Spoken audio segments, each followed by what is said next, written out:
baby. Woohoo! Yeah. Oh, he's airborne right away. Wow, he's running. He's tearing off line. Wow. He's not happy. Can't see as I blame him. That fly was about 2 feet deep. And he hit it a couple times. Miss, and then hook up. You know, the water's cold. They got a lot of stamina when the conditions are like this. And they're just a lot of fun. I see him back there swimming on the surface.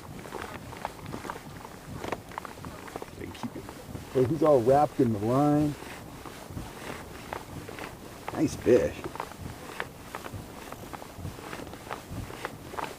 Got himself wrapped up good. The hook's under his chin. Big old fish. Ugh. But he just came up and rolled in that line. I've seen a lot of salmon do that, but not trout. Well, there's that big old rainbow. He must have taken a knot tying class because he had that line wrapped all around his body, around his head. It was something to see. It took me about 10 minutes to get everything back in order again. We'll get him on the stringer. That's 4 fish that I've kept, and we'll hold out for a big one to finish out our limit here today.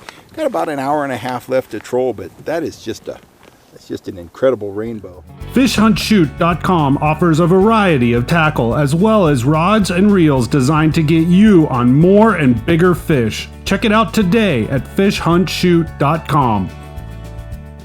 Howdy folks, Kel Kellogg here. I just got done taking a nap on the big island on Lake Davis, and I'm getting ready to go out and troll for the rest of the afternoon. I did have a viewer question I wanted to answer though. Mark down in the Bay Area, he wanted to see my kayak loadout when I'm out fishing, including my cameras. So let's do a quick walk around. You won't be able to see me, but you'll be able to hear what I'm saying. So let's do a little walk around here. Okay. Well, first things first, there is my waterproof Grundens pack. It is open right now. That's where I keep all my batteries and ammo, knives, all my extra stuff I'm experimenting with, demoing, stuff like that. It's all in there, my lunch, all that kind of stuff. And right next to it is my soft-sided cooler. I've got 3 clean trout in there, and a plastic ice pack, as well as a couple containers of worms, which I haven't used yet today. And of course, I wouldn't go kayaking without my NRS Chinook, and mine is in the XXL size because I'm huge. So let's walk on over here. There's the Hobie Pro Angler 14 right there. It is all rigged up and ready. I've been fishing out here all day. So let's start over here on this side. Kind of a harsh sun, but I think, yeah, this is gonna be good.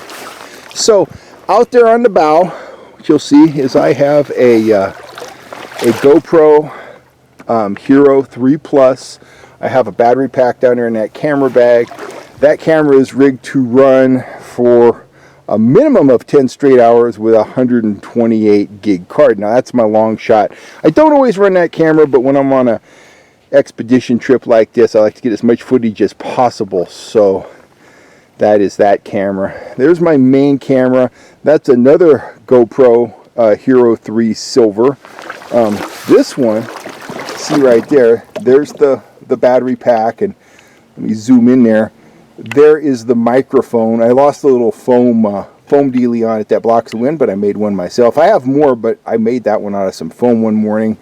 I was in a panic when I lost it, and that seems to work just fine.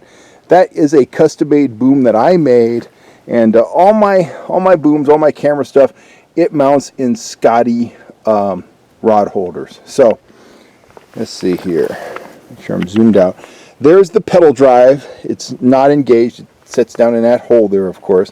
Here's all my rods. I got 4 rods today. I got a spinning rod and 3 conventional trolling rods.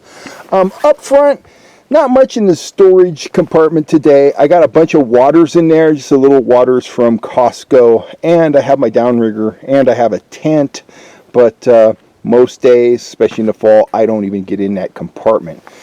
Here's an interesting thing. Let's see a lot of guys running this on a kayak, but I do. That is my bow rope. That's 20 feet long, and I actually mounted this handle right here on the end of it.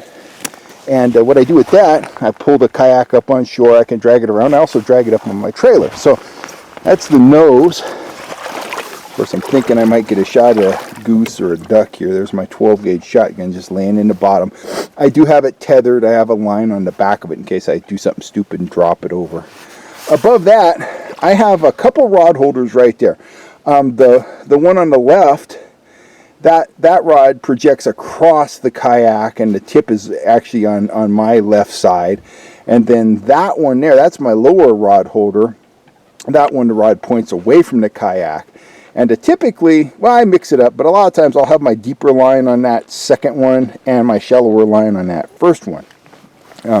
Here's my seat. The Pro Angler 14 has a really comfortable seat. It's an adjustable seat. There's my main tackle box. I got all kinds of spoons and dodgers and plugs, and just about everything you see me running on a daily basis is in there. And then there is my Ego backpack, which has just a whole tackle shop in it. It has just a ton of stuff. There's my Ego slider net right there. My waterproof pack rides right behind the fishing pack. I rope them in there with that blue rope. Right down in there, I have my rain jacket and windbreaker. Of course, I have my gloves. It's warm right now, but it's going to be cold here in the high Sierras soon. And a couple more things, not a lot. Got my big giant paddle there. It's a big kayak. It takes a big paddle. I am not a great paddler, but when you're coming and going from shore, you absolutely have to have the paddle. And for you guys that are unfamiliar, that lever right there, that is my steering. There's a matching lever on the other side. So that is my steering. I have a floor hatch there. The floor hatch there contains my battery. You could put tackle and stuff down there. I don't like bending over. That's where I keep my battery. That powers my Lowrance Hook 5 sonar unit.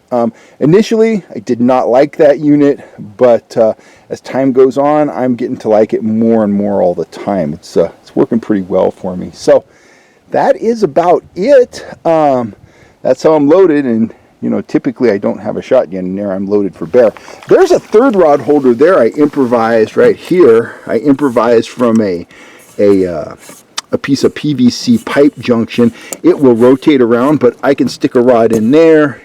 It'll project up, at about a 45-degree angle for when I'm tying on end tackle and stuff like that. It just makes it convenient. I don't have to lay the rod in the boat. And here's my final little piece of gear right here. This, you see that? This is my hook. And what this is just a piece of carbon fiber rod, and that is a bungee cord hook which I cut off and taped on there, and it is very, very, very handy for reaching out, adjusting cameras, pulling weeds out of the pedal drive area like that, stuff like that. It just gives you a nice long reach, and that reach can be important. You know me, I'm a stiff old man, so it's nice to be able to reach out and grab stuff. I can grab my downrigger cable with it, stuff like that, drop something overboard. It's just handy. It's something I came up with myself. That stake came with a turkey decoy I had years ago, and just improvised, put that hook on there, and it has proven to be very, very handy. So anyway, let me throw this gear back on the kayak. Let's get out on the lake and let's get our troll on.